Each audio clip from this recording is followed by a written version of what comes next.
अस्सलामुअलैकुम, मैं हूँ अली मुअज़्ज़म।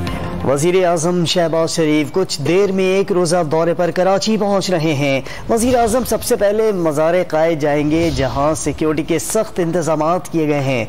नून लीग के रहनुमा निहाल हाशमी को भी मज़ार क़ायद में दाखिले से रोक दिया गया है।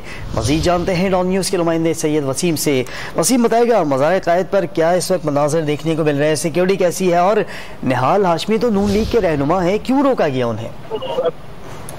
बिल्कुल, देखिए सिक्योरिटी इंतहाई सख्त है मज़ार क़ायद की। मुल्क के 23वें वज़ीर-ए-आज़म मोहम्मद मियां शहबाज शरीफ अब से कुछ देर के बाद जो है वो कराची पहुंच रहे हैं, जिसके बाद उनके शेड्यूल में सबसे पहले मज़ार क़ायद पर हाजिरी देना जो है वो बताया गया है। तो आज यहाँ पर मज़ार क़ायद का जो VIP गेट है, इसके पास कारकुनान की नून लीग के बड़ी तादाद जो है वो मौजूद है।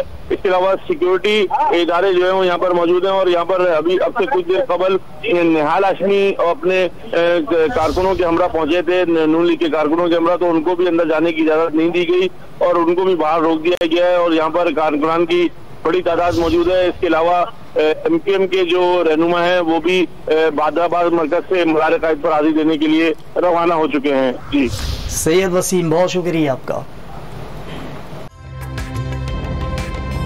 ताज़ा तरीन वीडियोस के लिए हमारा YouTube चैनल सब्सक्राइब करके बेल आइकन प्रेस करिए, ताकि आपको मिले हर अपडेट सबसे पहले।